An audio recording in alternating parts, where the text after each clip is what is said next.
Welcome back, ketemu lagi bersama gue Irwancan di Pundit Abangan. Salam olah bola.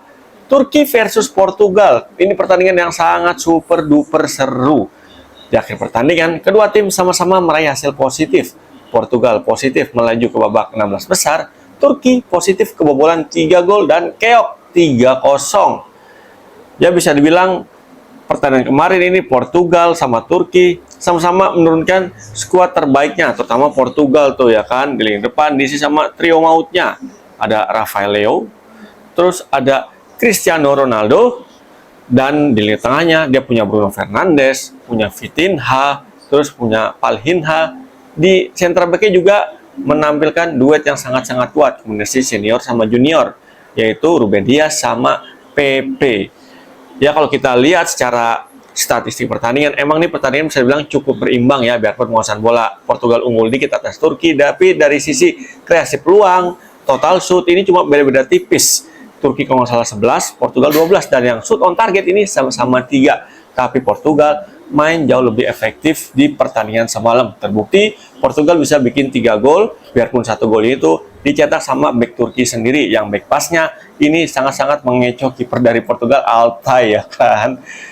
Dan kalau kita lihat ya, antara gol pertama dan ketiga Portugal ini ada kemiripan nih. Gol pertama juga ketika pemain Portugal di sisi kiri itu si back Nuno Mendes kalau salah tuh kan, akselerasinya dari sisi kanan pertahanan Turki, dia ngasih cutback ke tengah, akhirnya bola diselesaikan dengan sangat apik oleh Bernardo Silva dengan sangat-sangat brilian menurut gua ya, melalui tendangan akuratnya ke pojok kiri dari gawang Altay. Gol ketiga pun juga begitu, dan ini menunjukkan kedewasaan dari Cristiano Ronaldo. Dia nggak egois ketika dia punya peluang di depan gawang, udah one on one sama kiper. Ini CR7 sebenarnya tinggal nendang aja gol juga itu bola, tapi CR7 lebih milih ngumpan ke Bruno Fernandes. Dan ujung-ujungnya Bruno yang bikin gol ketiga buat Portugal. Banyak pelajaran yang bisa dipetik di sini. Yang pertama, Bruno jangan maruk lagi ya. Ketika lu punya peluang depan gawang, kalau ada temen lu yang lebih kosong posisinya, lebih baik lu umpan deh daripada lu shoot ya kan.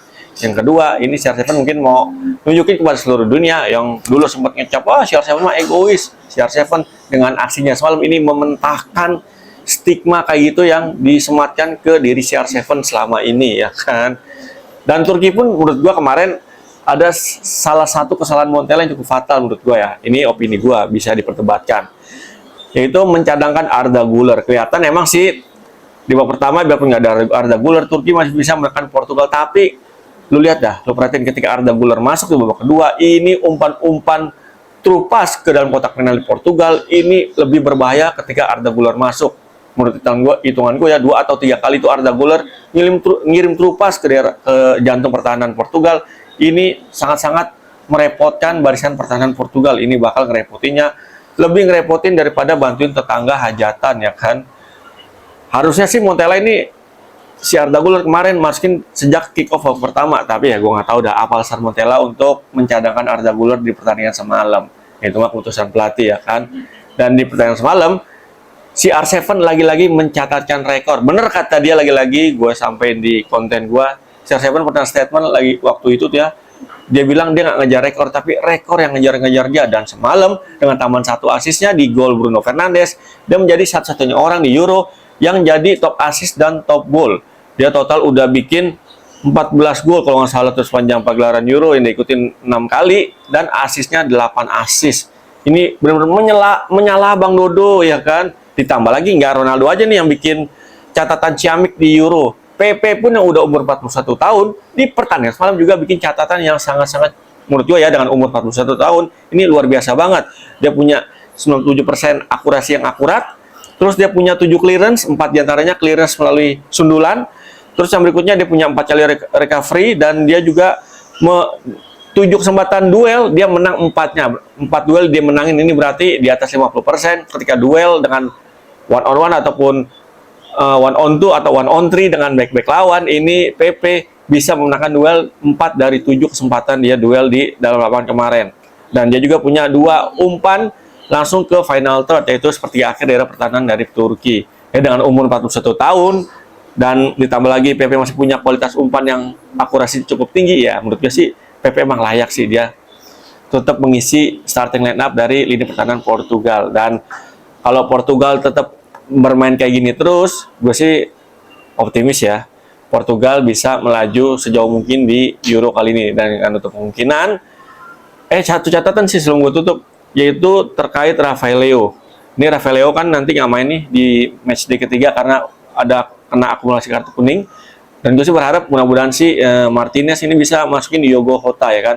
Karena menurut gue sih ngeliat pertandingan Portugal semalam ini akan lebih baik ketika Jota masuk mengisi sisi flank kiri dari lini serang Portugal. Karena Diogo Jota itu menurut gue tusukannya masih jauh lebih matang dibandingin Rafael Leo ya kan. Kemarin agak ya bisa bilang ya pun Leo agak rajin turun dan sering nusuk, tapi menurut gue masih lebih berbahaya ketika Diogo Jota yang ditaruh di posisi tersebut. Nah, kebetulan besok Rafael Leo di matchday ketiga nih, besok berapa hari lagi ini dia absen, dan gue berharap Diogo Jota yang bakal dimainin sebagai starting lineup besok untuk nemenin CR7 di lini serang Portugal. Dan gimana peluang Portugal ya, tadi gue bilang gue optimis Portugal bakal bisa melaju sejauh mungkin di Euro kali ini. Dan kalau Portugal masih tetap konsisten performanya kayak pertandingan semalam dan lini pertahanannya tetap oke, gue sih optimis Portugal bisa masuk ke babak final nanti. Mau jadi juara, lihat nanti di babak final kalau Portugal masuk ke babak final. Thank you banget ya yang udah nonton konten gue dari awal sampai dengan akhir. Jangan lupa yang belum subscribe, jangan lupa subscribe. Yang udah subscribe, terima kasih banyak udah subscribe channel gue ya kan. Jangan lupa juga untuk like dan share konten gue ini. Kalau emang bermanfaat silahkan di share, kalau nggak bermanfaat silahkan kritik di kolom komentar. Yang punya pendapat lain terkait pertandingan semalam Portugal sama Turki, tulis juga di kolom komentar. Thank you, ketemu lagi bersama gue Irwan Chan di konten Pundit Abangan berikutnya. Salam olah bola.